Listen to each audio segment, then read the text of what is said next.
item 5. Do I have a mover? Councillor Coker, Councillor Templeton is the seconder. Thank you.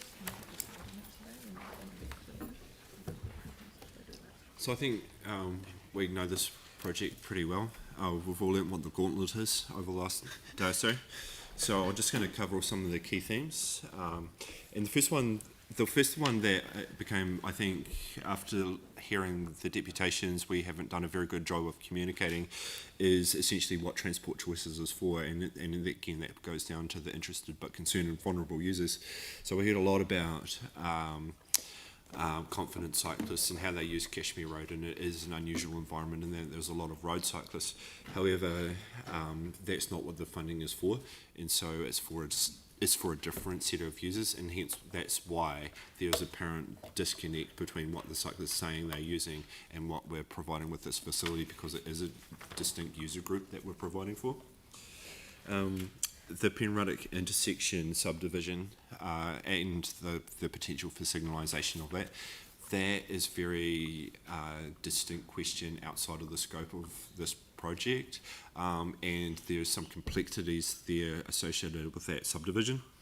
But what we can say is that those complexities and that discussion around the best position for that intersection opposite, by and large, that's not really what's been offered up as a staff recommendation. That's by and large independent, so you can make a decision independent of those complexities. The Henderson's Road and the extension, and the extension in the other roads through the Gauntlet section that we've been hearing about. Those sections are out of scope within this project. The Gauntlet section, so there have already been some minor adjustments to make delineation better through that section, and it's currently out for consultation for a reduced speed limit through that section. And finally, touching on the key issue here, which is the parking. So I want to just make a point around the conversations around the bi-directional path on the north side of the road. So I think that those conversations that are sort of underpinned by an expectation by putting in a bi-directional path on one side of the road, that you're going to retain parking on the other side of the road. There's a key issue with Cashmere Road being that the relevant section that we're talking about is 12.5 or so metres wide versus Simeon Street or Sparks Road, which are actually 40 metres wide roadways, and that's a key difference between able to provide parking and not provide parking. So essentially, if you did go down that bi-directional path option, it doesn't actually, on one side of the road, it doesn't actually retain parking. And then the final issue, the other key question is around whether the berm can be removed in the vicinity of Kaiwera Street. So I guess the answer to that is it invokes an awful lot of uncertainty, in the sense that transport choices projects were by and large originally scoped as cheap and cheerful. So low cost transitional type aspects with minimal curb arrangements, and we have looked at it. The philosophy that we've had is to what we try to achieve is to try to keep it within the existing curb boundaries within reason, and essentially what and so a type of solution where to achieve that parking on both sides, you'll be kind of looking at more like a full road reconstruction, pull out the curb, widen the road by 1.5 metres, and that's quite an escalation of scope. So where they're at position in being able to answer that question is, it's a very difficult question to answer. Like, it probably is feasible, but in terms of cost, there's an awful lot of cost uncertainty.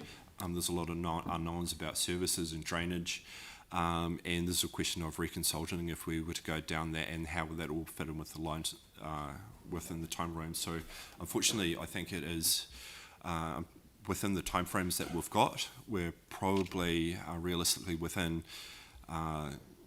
making the difficult decision around the prioritisation of the separated cycleway or the other option of retaining the parking. So I'll leave it at that point.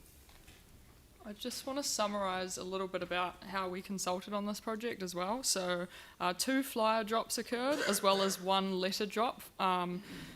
Door knocking was conducted for this project. So with the scheme plan letter, the project manager and I door knocked every house between Penruddock Rise and Hoonhay Road before consultation opened, with a little extra focus for Penruddock Rise intersection and Opihi Street intersection, where more pedestrian improvements were also proposed. Where people were not home, we left the letter and a sorry we missed you note. So they had the letter plus 2 flyer drops. Flyers were also provided at the Early Learning Centre, Oda Rings, Urban Eatery and the Christchurch Adventure Park. I think there was a full page spread in the local newspaper as well. This is the project with the most submissions, 126. Submitters were split on whether they felt this proposal would improve safety for cycling. Themes included support for the cycleway, concern around the Penruddock intersection, including requests for signalising, concern around the need for a dedicated cycleway, concern around loss of parking, requests to shift the signalised crossing, extend the cycleway to Sparks Road and the other way towards Princess Margaret Hospital, and changes made as a result of consultation included give way controls at some of the side streets, relocating the signalised crossing slightly closer to the Early Learning Centre, increasing the centre island and removing the existing crossing facility near Penruddock Rise, providing more delineation for the shared path, and the bus stop opposite Francis Reserve no longer becoming an in-lane bus stop and would remain within the road shoulder. So those were the changes. Okay, thank you. Just on that, before we go to questions, the option to people wanted to put it through the park, but and as you said, there's unknowns with infrastructure and costings, but it could also threaten deliverability, I would assume, as well, because it could end up being a very, very large piece of work. Is that fair to say? Yeah. So I think the reconsult would be a significant issue around delivery. There would be it would cause some additional design work, and the cost implication would be really uncertain. Yeah, but if you had to end up moving infrastructure, it could actually be undeliverable in the time frame. So we go to questions. Councillor Templeton, Councillor Peters. Thanks so much. And just the thing that you mentioned at the end there on the in-lane bus stops near Kaiwara Street. I looked up over the lunch break and it's the number 44 bus, which is only sort of every half hour. Do we know how often potentially, like there's no big traffic drivers but just some residential, how often it might actually stop and for how long? Yeah, once an hour on the weekend, every half hour during the week. Do we know how often it might even stop there? No, we don't, I think is the short answer. But yeah. There aren't anything like schools that would particularly drive the bus to sit there for long periods of time. So I wouldn't imagine that it would sit there very. But no, we haven't got specific counts for that. No. Yeah, but even if it stopped every time a bus was going past, it would still only be maybe 10, 15 seconds once every half hour, might be once an hour on the weekends. Yeah, I think that's probably fair. Yeah. Okay, thanks. Thank you. Councillor Peters. Thank you. And I was going to pick up on that in-lane bus stop and whether there's any way that can be in detailed design, sort of realigned at all, because we heard from a number of submitters the concern about the in-lane, and I hear that it's only half hour, but we saw the video from one of the submitters yesterday of how busy that road can be, particularly around that early childhood centre pick up and drop off. And is there any way to work with the early childhood centre and improve their situation as well? Yeah.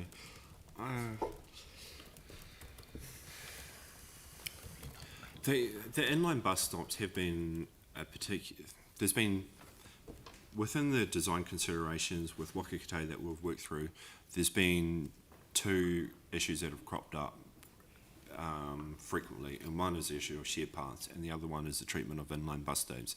And inline bus lanes are preferred, and in this particular instance, that's also the preferred outcome of our designers. And as alluded to by Councillor Templeton, I think it would be analogous to say a traffic signal that might go off once every half an hour or an hour for 10 seconds. That's the type of I guess delay that we might be incurring, or we might be asking road users to do.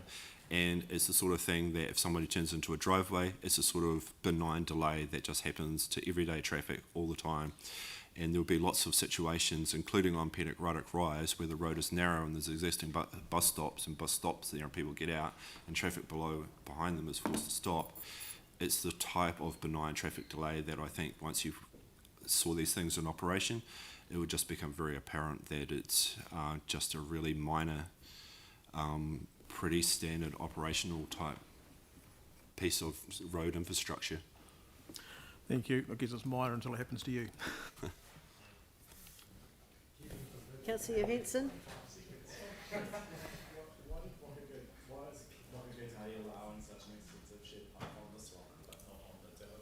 Because this is a rural environment. Essentially, there's not the driveways and other things and the clashes between different types of users. Yeah. Is on like 236 Cashmere Road, is that part of the new subdivision? Sorry. What do you say? 236? If you look at like 239, is any of that area residential? Would that be the area to the east of the current subdivision? Francis Reserve, I think is that what you're referring to? Just to the So east of Francis Reserve on the south side of the road? Yeah. Yeah. Well, there's north and south. There's, basically from Penrith Rise going back towards south. Unknown.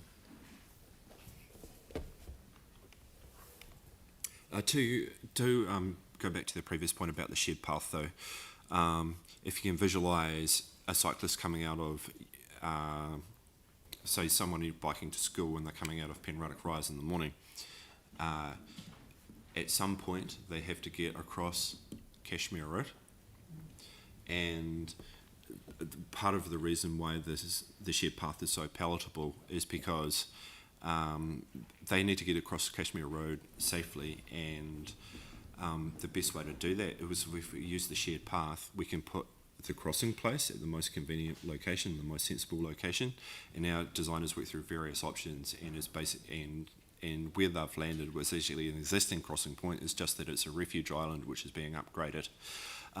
So to come out of Penrith Rise, stay on the same side of the road, and then cross where there's an existing in a sensible location, an existing crossing location is essentially how it works, and that's part of the logic behind why the project has been split in the way that it has.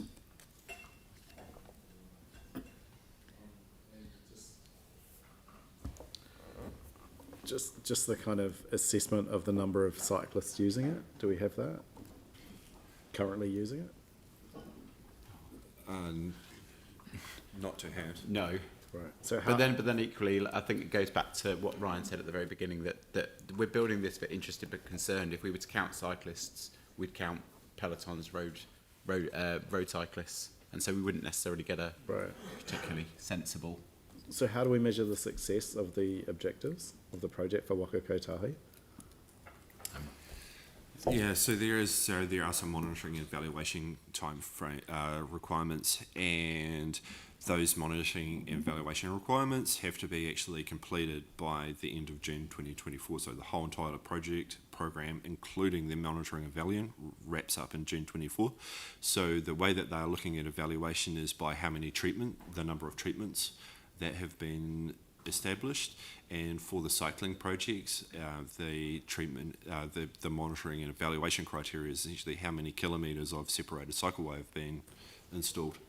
Right. Okay. Not numbers of cyclists. No. Right. And the other thing is what? Like, I'm just interested in the budget process. Like the original budget was 1.3. It's blown up to over 3 million. Why? I guess I'm just trying to understand, like, how do you rationalise between the other projects that we've got and such a significant increase? Yeah. So we had some original estimates, and some of those, and now that we understand these projects much better and we know where the cost lies, and actually we know what Wakakitai's design parameters are a lot more clearly, we've found ourselves in a position where some projects are coming in under budget and some projects are going over. And as a general rule, the projects that are going over are driven by Wakakitai's own design parameters, pushing a higher quality or a higher level of cycle facility. And the discussions we've had with them as well, we've kind of driven the increased costs through our design parameters and asking for an improved outcome, and therefore we're more prepared to pay more for that better outcome. But in saying that, we don't have the funding agreement signed, and the fact that some of those projects are coming in a lot more expensive is possibly going to be problematic. We just really don't know until we've actually sat down and we have really robust final costs, and we can sit down and work through those. What happens if, like, we've got these initial costs, but as we've seen with some of the cycleways or the COVID ones, we took the risk and we had to put in, a whole bunch of extra millions. What happens if these ones don't come in on budget? Where's the cost of the risk, the risk of the extra cost? Yeah, good question.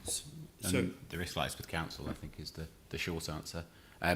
But I would say that we're also more confident of our costs on this. We've already got contractors on board for much of this, and this is being priced by contractors. So we have nailed down a lot more of the risk. I feel we're probably in a better place with these than we were with those Done a MCRs lot at of that this work stage. before. So have you got basically fixed contracts? Not fixed, but our contractors have in some cases worked through some of the risks, and they've given us a cost of an estimate from their side.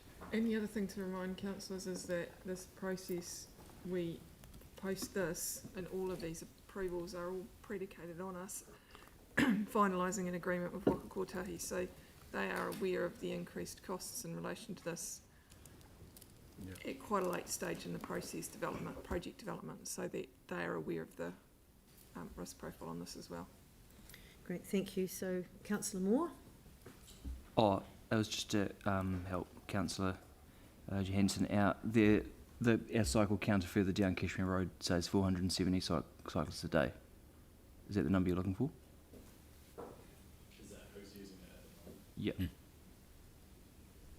Thank you. So you were answering a question, not asking one. And Councillor Henstock, got another one? I'm not sure who can answer this, but I'm really cognizant that Councillor Scandrett's not here, and he had a number of questions, and I know we've got a handout with some stuff, but I'll be interested, has anyone got any information back from Tim? We've put noting that Councillor Scandrett wanted to put in there, and I think that's basically the nub of his issues. He's had most of everything answered. We've got his fellow board councillor here who's happy to pick up anything else, and you've raised nothing, so yep. Thanks, Victoria, that's handy. Councillor Peters? Oh, excellent. So that's on 58 there on the screen. And noting that the current design does not preclude that option, should it come to fruition. Are there any other questions? Councillor Johansson? Just the childcare centre, where did we get to with their concerns? Because I thought their deputation was pretty compelling. I think it's just been answered. Around the bus. We've just done that one. That there's nothing we can do, basically.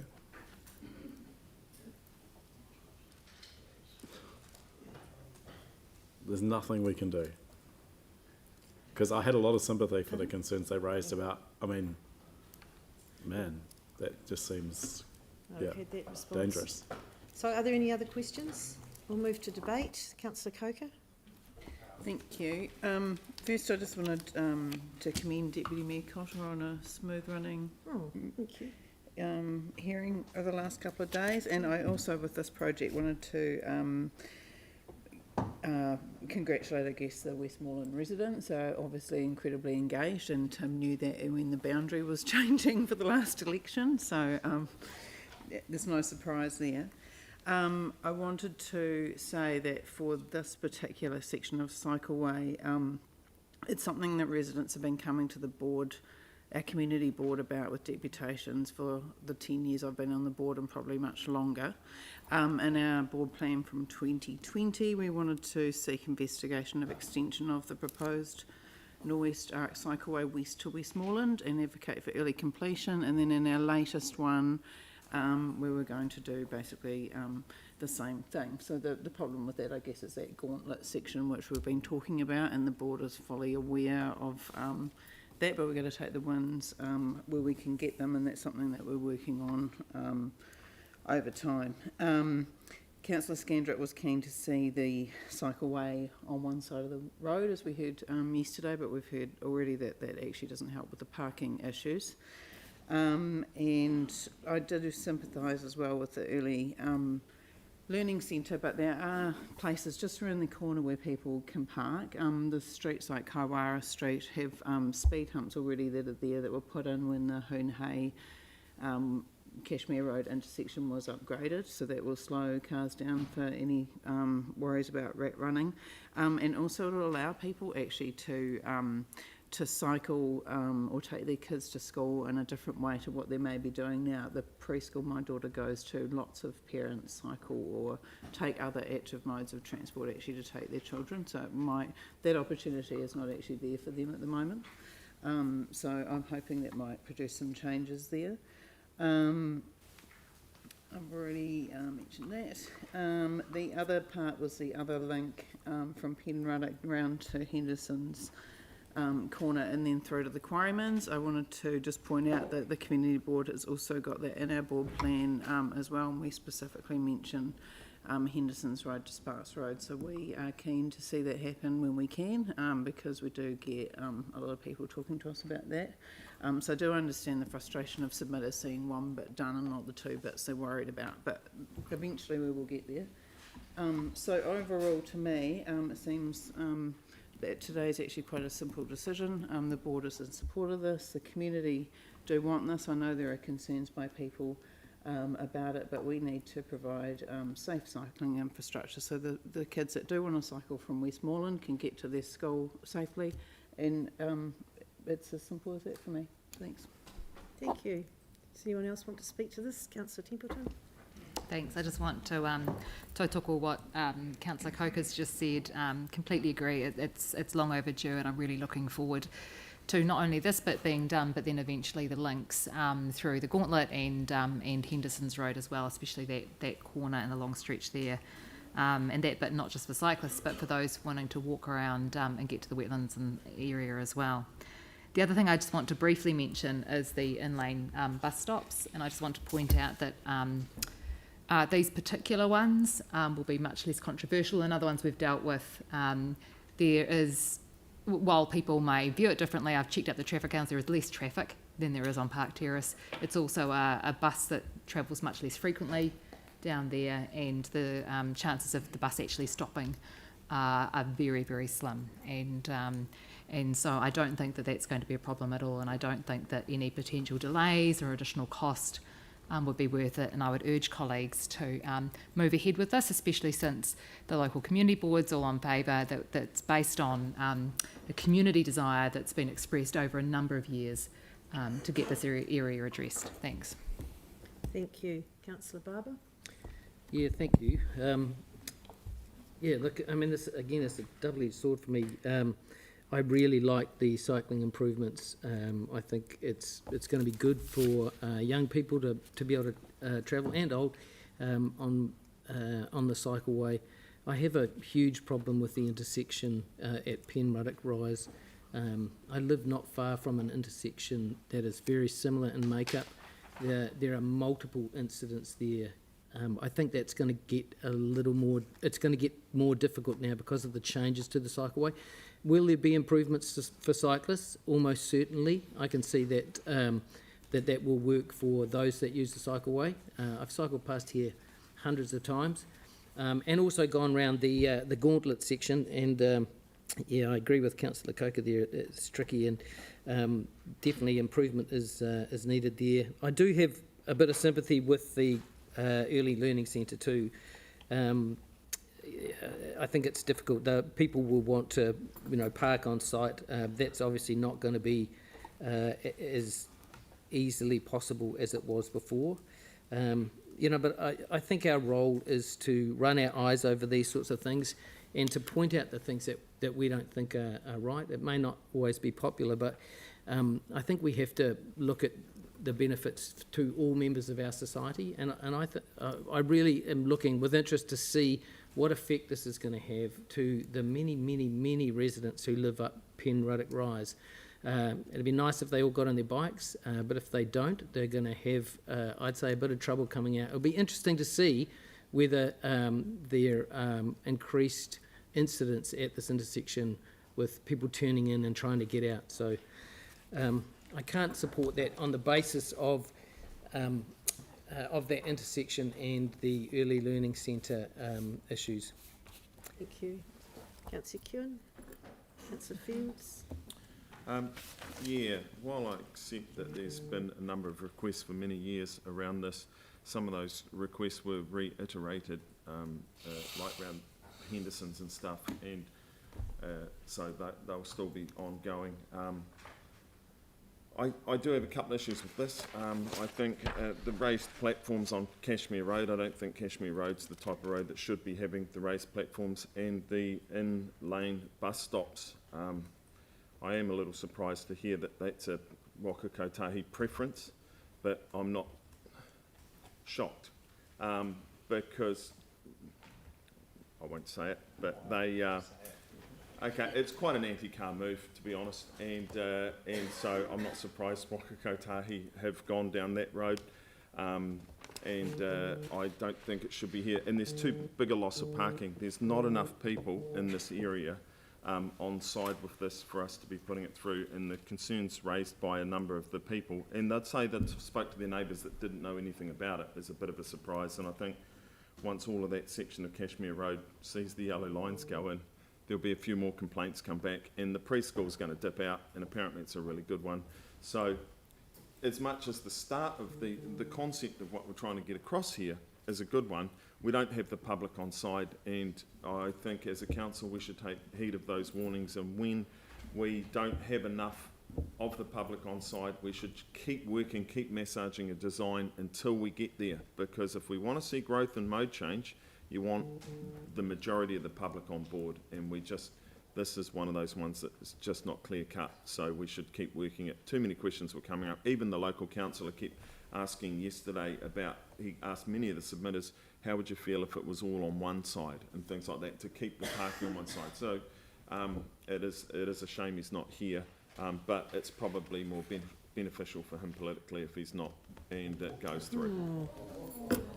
Sorry, no, can you please not say that? And that was definitely answered. We've got Councillor Fields. Are you calling a point of order? Yeah, because that's really not okay to say that. Would you be prepared to withdraw that? I'm not having a go, it's just a quip, but I'll Councillor withdraw Kewen, it. Yep. Thank you. Councillor Kewen has withdrawn that last comment. Thank you. Councillor Fields. This has been quite a tricky one, but on balance, I'm happy to support it. But what I do want to note is that, yes, the community was incredibly engaged, and even though it's out of scope, one of the things that kept being repeated over and over again is the need for the community to have cycling access along Henderson's Road. So I hope when the time comes for this council to think about that sort of stuff, everybody was listening to the needs of the community on that. Yep, yeah. Kapai. Councillor Henstock.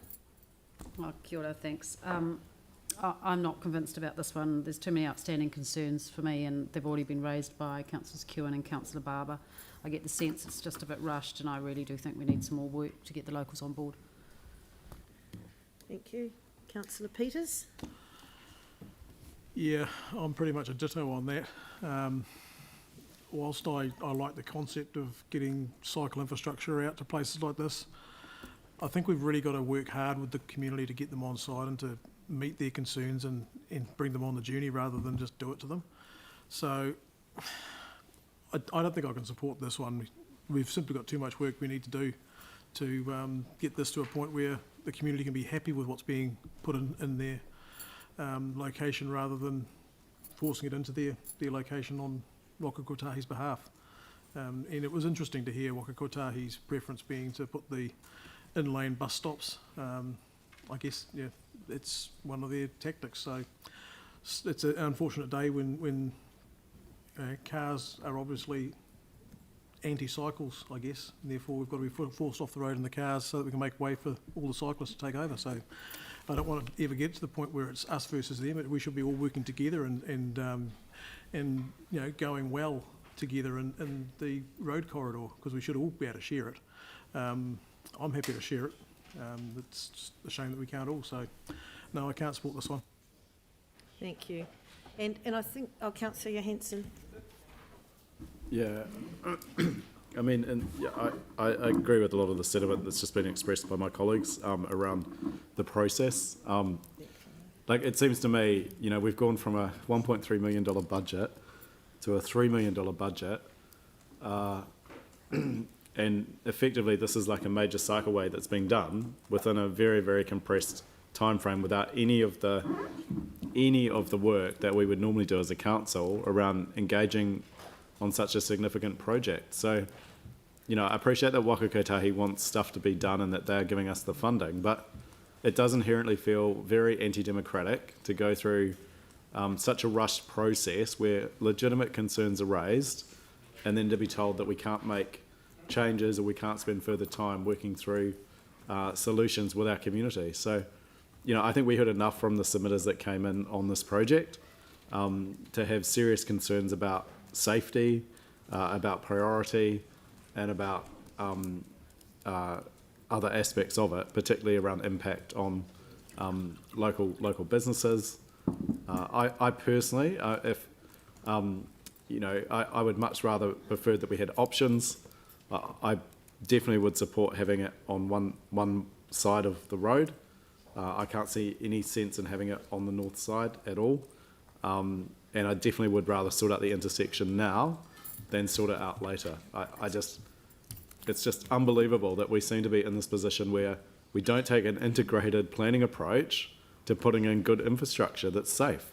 You know, the idea that you've got land use consents, resource consents, subdivision plans, and then you're doing major intersection improvements opposite without any connection is, you know, I think it's back to front. And, you know, it'd be really important, I think, to try and get a coordinated plan to this cycleway that picked up on the areas of concern that others had raised and joined it all together.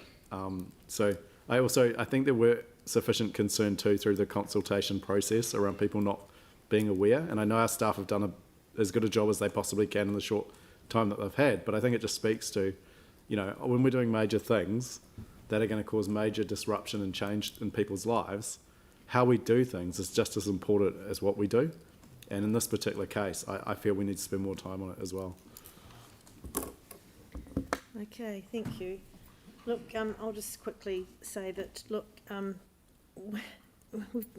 in the debate, you're bringing up things that have been dealt with and answered by staff during this, particularly the suggestion of putting it on one side of the road, and staff have clearly explained why that won't work. Others are saying this has been rushed and it started in May. There are safety audits that have occurred and will occur, and the Penruddock intersection there won't preclude this work. So at the same time, we'll never please everyone, you know, and changes like this do cause disruption. Staff have been working really closely with all the affected residents, and I'm sure that they will continue to do that. Look, more generally, we've learnt today that we can't compare apples with pears, that all roads and streets are different and they require different treatments, and some we can do some things and some we can't. I liked Councillor Field's comments, I took that to heart, that gentle cycle paths through quiet neighbourhoods bring life. I love that. And cycle lanes on busy roads, that, to me, that provides equity. It's really important. So I really want to thank staff for all the incredible work that you've been doing on these 12 reports here. It's a huge amount of work. Your engagement has been exemplary, and I think this, the interactive maps got high praise. The large maps you've printed for us here and the information you've given us has been great. Yes, you've come under criticism from some, but to me, I think there's been far more praise, and high praise at that, from the submitters that chose to call this out. And I want to thank you for the ready answers that you've given us and the comprehensive answers you've given us so quickly. So we're focusing here and on our city on safety. We're protecting the interested but concerned. That's children, elderly and pedestrians. That's equity. This is not about the Peloton riders who've been brought up repeatedly. This is about safety. And part of this process will involve monitoring and evaluation, and I'm sure that the community boards will stay informed and connected with this. So the other thing that's come out of this, and I've been really impressed with, is all the other suggestions from submitters around what they think they need in their neighbourhood. And even though a lot of it doesn't fit in the scope, staff have actually got a record of it all and got a really good kind of blueprint of what's required, and have assured us that that's noted and will be picked up in the future. So look, once again, I really do just want to offer extreme congratulations and thanks to the staff who've worked on this.